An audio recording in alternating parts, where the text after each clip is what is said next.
Hello Exiles, this is Ryan from Behind Eyes Gaming and welcome to my Path of Exile build update for Secrets of the Atlas. I currently am still playing Power Siphon as planned, or I am playing Power Siphon as planned. Currently level 79, just kind of getting map completion going, 25 out of 115. I had an interesting league start in terms of a lot of disconnects and also just a little bit of a lack of time to play, especially on Friday and Saturday night. So I'm recording this Sunday morning. I'm just going to do a quick map to kind of show the build, what the damage looks like, and then I'll go over things like my thoughts on the Mercenary system, which ones I think are good for this build, and I also want to talk about a hidden buff to this build that I wasn't even aware of, or something that I didn't think of. So yeah, let's go ahead and get in here. As you can see, the damage is quite nice. I'll show you my weapon here, but it is quite terrible. So even without a good weapon, I think the only thing I really have on it is some spell damage and crafted attack speed, a decent amount of spell damage, but yeah, it's really bad. But it doesn't matter, although we are in white maps, so it's not too surprising. And I also do have a 6 link because I did manage to drop a tabula from Malachi, actually. Alright, I've been doing every single mercenary. I just check their gear out, and if there's anything that really stands out, I grab it. Otherwise, I just usually take this. The instilling orbs will be quite nice because I need them. This is a physical damage one, so I have to move out of the way because I don't have a lot of physical mitigation. And they can definitely kill me. So, something to watch out for until I get a lot of my defenses kind of worked out.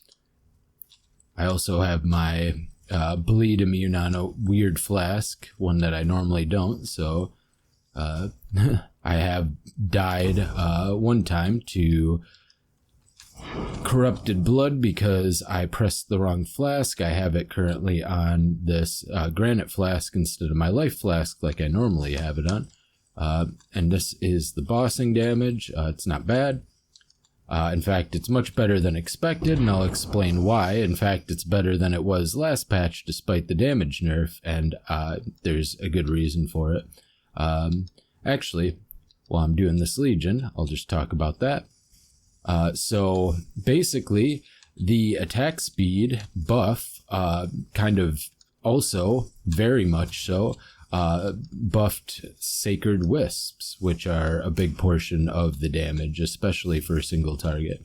So the more you attack, the more often you get a chance to proc your Sacred Wisps, which are a huge damage buff. Each of them has a chance to do 50% of your damage, and you have a chance to proc of 50% against rares and uniques.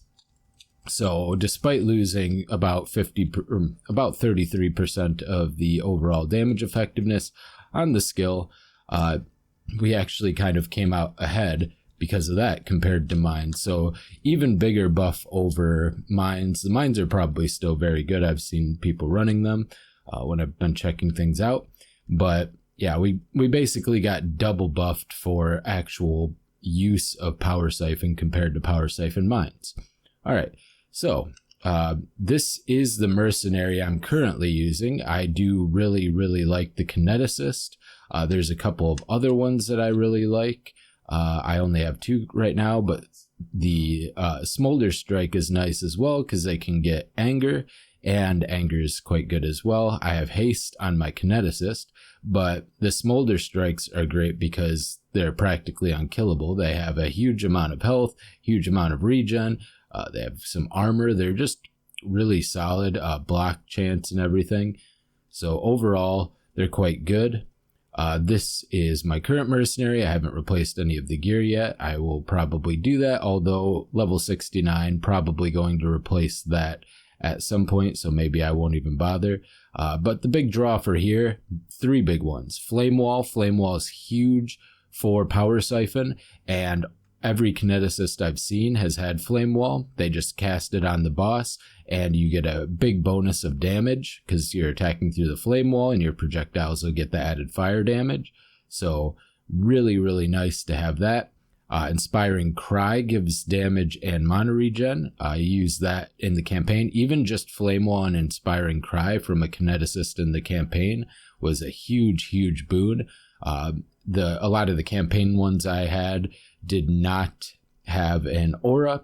I did have a kineticist with Flame Wall, Inspiring Cry, and Anger from the campaign, and I was using it for a very long time, but had to replace it because no matter how I geared it, it was dying in maps all the time, like every single map. Sometimes it'd make it most of the way through the map, but pretty much anything just clipped it and it would die. So I had to get a higher level one. This one is, significantly less tanky than my other Mercenary, but provides haste, which means I clear maps faster, attack faster, which procs even more Sacred Wisps, and my damage is high enough to not really need the Anger, but I don't know if you can get 2 auras, but if possible, I would love to have haste and Anger on a kineticist, because Anger can also spawn on kineticist. The only downside to almost all the mercenaries is a lot of them do have curses, and I am running Mark on Hit, and I do get frenzy charges from hitting marked enemies, so that could cause a problem down the line. Because I am a trickster though, my default time is over 30 seconds for frenzy charges. I think it's like 34 seconds. So a lot of times I'll just, not have a problem having the frenzy charges already, even if they do overwrite my curse. So that is kind of what I have going on with my Mercenary. Skill tree, big changes to the skill tree, mostly because I discovered this area up here. So compared to my test version, I had no idea what I was doing previously. I wasn't even aware of this cluster here because I've never played a Wander before. So this cluster here, Prism Weave, provides elemental damage with wands, and penetration, and then attack speed, elemental damage with wands, and penetration. This cluster is pretty crazy. Definitely want to take it, and combined with the penetration we get from Force of Nature, gives us a large amount of pen, which is great. The extra, 9% here, along with the 10%, really, really good. And then, of course, we still have the inversion as well. So lots of good stuff there. And of course, I'll try to add more elemental pen later as I can. There's also Arcane Sanctuary, which gives a bunch of spell damage if you're holding a shield, very significant amount. Power Siphon scales with spell damage at 150%. So like this node that gives 25%, that's 37 point some percent damage, 37.5 damage. That's a lot more than almost any singular node is going to give you anywhere else. And on top of that, you get a bunch of spell block on top. You get 6 plus 8. So really good there. Can combine that with Mystic Bulwark later on if I want to get even more spell block. And of course, I always do have the option as well of running Tempest Shield to give even more spell block. So we could potentially get pretty close to spell block capped and spell suppress capped. Then all we need to do is get a large HP pool and a lot of evasion and some block. Should be solid. And of course, there's the Disciple of the Forbidden, which gives a bunch of bonuses to power charges. Currently, we're only at 5 power charges. I will eventually anoint Overcharge, and I will try to get a helmet with a Corrupt that has a power charge as well. So got that going. So this area turned out to be insane. Completely re-gearing my tree. It's still a work in progress. I still have stuff to do. Currently, my accuracy is not capped out, so I'm going to come down and grab Acuity. I also don't currently have 100% crit chance because I have an 8% crit chance wand. But yeah, I'm going to go over the tree, then I'll talk a little bit more about the gear. So originally I pathed up through here, grabbed Assassination and Elemental Focus, Cold-Hearted Calculation. Then I kind of went over this way and started picking up the wand stuff. I ended up doing kind of a respec out of this whole area. I'm sure there's a more efficient way I can path my tree. I'll have to think about it a little bit more because I also do want to get Instinct. So I want to get up through here. So I'll have to kind of throw it in POB and see if I can save a couple of points here and there to make all of this happen. Because it doesn't look very efficient to me off the bat. It might be the best way I can do it, but that is where I'm at now. Got the extra power charge for Infused, got the extra power charge for Instability, Prodigal Perfection, very helpful. Also, we need a little bit of help with mana, just generally speaking, so that'll help as well. I also plan on getting Thrill of the Battle. Another thing doing to help with mana cost, because we attack so fast, is the Life Mastery to make 15% of our mana cost come from life as well. Got Charisma so that I can run currently Precision, Wrath, and Herald of Ice and Thunder for plenty of flat damage. My slash played currently 13.5 hours, less than I would normally have at this time, but I've been a little busy, and some of that is AFK time too, because I've kind of had to been back and forth. Deaths are currently 8, all but 2 of them were to mercenaries. Mercenaries are quite strong. One of them was to lab traps because I was kind of taken off guard by how much physical damage they do when you have literally 0 physical mitigation, which I do. I'm not used to playing characters with actually no physical mitigation, so the lab traps damage really took me. Normally I can just zoom past them and I'm fine, don't have to worry about it. Maybe I press a potion. This time they just did a lot of damage to me out of nowhere, so a little bit of a learning curve with this particular archetype of character. Got my Mark Mastery for Frenzy Charges on hit combined with Ice Bite to generate Frenzy Charges. Power Siphon just innately will generate power charges, so you don't really have to worry about any kind of power charge generation. Really good stuff there. Picked up, of course, we got some life here, life cruel preparation, written in blood. Once I get my ES kind of going, I'll be taking the less physical damage while on full energy shield. You might also notice that I currently, with only 3 ascendancies, I'm taking Polymath. Polymath is still going to be a lot better than Escape Artist, especially when I'm running a Tabula. This does nothing for me at the moment, so I'm going to wait until I get my 6th link. That body armor with, the hybrid evasion and energy shield, then I'll grab this and during my 4th ascendancy go Soul Drinker. So that's my plan. Get my 6th link, then get my 4th ascendancy, spec out a Polymath, and go Escape Artist Soul Drinker. Alright. Still taking the Inversion Mastery. It still is like 12 to 16% depending on the enemy for bosses, basically. DPS, so still the highest DPS point you can take pretty much on the tree. Get more life here. The leech is very important. I do notice the difference between 5 and 10% instant leech. It's definitely a noticeable drop off in my opinion. Got Spell Suppression Mastery with Inveterate, so Spell Suppress is lucky. My current Spell Suppress is very lacking still, 62%, and that's only if I'm on full life. It's 52% otherwise because of Revenge of the Hunted. I have a little bit of Spell Suppress on my gloves, a little bit on my boots currently, and I believe that is it. Yep. So, have that going on. And then I want Frenzy Charges, Frenzy Charge here, this life, Acuity, Heartseeker, and Thrill of the Battle. And that should pretty much have me where I need to be until I kind of go more ES focused. Then I might swing down, grab Melding and Repath, get back into Elemental Focus and Assassination.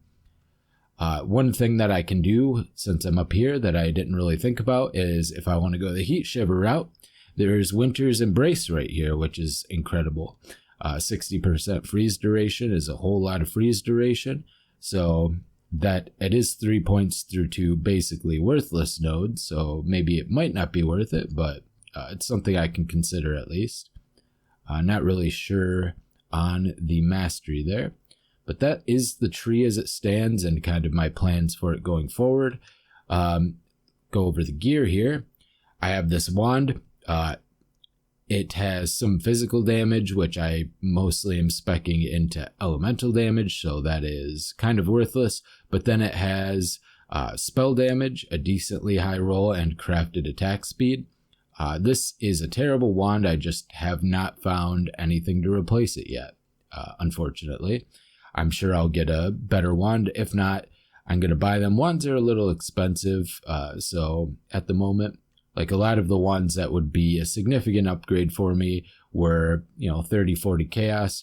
I did spend a lot of my chaos to get some Eldritch currency early on because I figured I'd be using these gloves. These gloves I got in my very first map from a Mercenary. They have attack speed, lightning damage, life, and double resist. Honestly, about as good as you're going to get for a long time. And I just figured I'd throw some Eldritch currency, got some flat damage and spell suppress. And then I used the extra ones to try to get some stuff for my helmet and boots. Not successfully getting anything in my boots before I ran out. Getting some cold pen and fizz taken recouped on the helmet. Helmet I also got from a Mercenary. I got a lot of my gear all the time, all the way through the campaign from Mercenaries too. They have good gear. Their rares are really solid and definitely worth taking a look at. And I would say everything except maybe my wand was probably picked up from a Mercenary. So got this pretty nice helmet here. Got this shield, which is all right. It's good enough for now. Probably get a much better one at some point, but it's got life, resist, some spell block, decent evasion. Got this amulet with no anoint currently. I'll probably work on that next. It is a huge amount of resists, a huge amount of life, flat. This is honestly very good, and I'll probably use it until I get like a yoke or something, because honestly speaking, I'm probably not going to find anything better. It's got everything more or less that I want. Maybe one of the resist rolls would be better as like a crit multi, but otherwise it's about perfect for what I would ask for. I believe I also got it from a Mercenary. So ring, I got just some flat damage, some resists. I'm mostly using this because it's an amethyst ring, currently -4 chaos resist, which honestly isn't that bad at this stage. I am getting a significant amount of chaos resist from my helmet as well, 17% here. Tabula rasa, of course. Got a ring with a bunch of resists, good life, some cold damage, and then just a crafted flat lightning damage on it. The belt also has chaos resist. This is quite a good belt. Yeah, lots of life, chaos resist, double LE resist, and then a crafted elemental damage with attack skills and some life recovery rate from flasks. Boots, spell suppress, movement speed kind of low, bad resists. I don't know why I even wasted Eldritch currency on this, but it does have spell suppress, so it might be a little difficult because it's going to be hard to find like a good spell suppress 30-35% move speed. Resist, maybe boots. So honestly, maybe it was okay to do that. So flasks, I have this kind of wonky granite flask. Up until red maps, I like to use a granite flask just because the physical damage mitigation all through the campaign and through early maps, 1500 armor is a lot. Once you get into red maps, 1500 armor isn't a lot. So I usually just will use it up until I get into red maps. And then I have a bad unqualified curse removal divine life flask. I have a silver flask that's pretty low item level. I think I got it from the Act 10 quest, but it does give evasion. I've been trying to get some, some stuff on these with instilling orbs. In fact, let's go ahead and take a reroll with it. used when you become frozen. I could just save it for the craft, but by the time I get enough glass blowers for crafts, I'm probably already going to be farming. Okay, this one's not bad though, because when I manually use my Quicksilver, it'll also, so this saves me a button, which is nice. Got my Quicksilver. I absolutely don't need the rolls that are on it, but I didn't really want to re-roll it because I was hoping to get another one. Let's just re-roll that really quick now. No, corrupted blood immunity on Quicksilver. I mean, I'm going to be using it all the time, and I want to have the effect available. Yeah, not getting, you know what? I'll just do this since we crit a lot, and I'll be able to use it more often this way. Now I have a mana flask. I still don't have my mana kind of fixed. I don't really want to roll it because I'm going to have my mana fixed soon. So it's just kind of here because sometimes I still do need to use it. And that, currently using Soul of Arakali and Soul of Aberath. And of course I haven't captured anything yet because it's kind of early on. I think that pretty much covers everything important. So goal for today, I'm kind of a little busy today, honestly, too, but less so. And tomorrow I should be fine to play a decent amount. So I'm hoping maybe today, if not early tomorrow, to get my first 2 Void Stones at least and start like altar farming. But if not, well, that's fine. I'm kind of taking it a little easier, knowing that I don't have quite as much time to play or make videos this league compared to previous ones. So I'm not overly pushing myself. That's going to be the update. I hope you enjoyed. Let me know how your league start is going. I should do links real quick. Power Siphon, Ice Bite, Trinity, Sacred Wisps, Elemental Damage with attacks, and currently added Lightning. Possibly as I get more damage, that'll be replaced. Steel Skin with more duration and automation. I have Shield Charge with faster attacks and momentum. Sniper's Mark, Mark on Hit, Life Tap, Herald of Ice, Precision, Herald of Thunder, Wrath, Frost Blink, Summon Lightning Golem, and Meat Shield. I kind of like the golems after they got buffed and give secondary effects as well. And I still do have mana problems, so the flat mana regen helps. And of course, the attack speed synergizes super well with Power Siphon plus Sacred Wisps. So, and I have Meat Shield just so it doesn't die as often. I don't have to worry about resummoning it 50 times per map. It's more like 3 times per map or something. Yeah, hope you're enjoying the league. I'm having a lot of fun. I had a lot of disconnects early on, but now that the servers seem more stable, I'm having a really enjoyable time. One of my favorite leagues. I love the Mercenary system. So yeah, this has been Ryan from Behind Eyes Gaming, and I'll see you next time. Bye.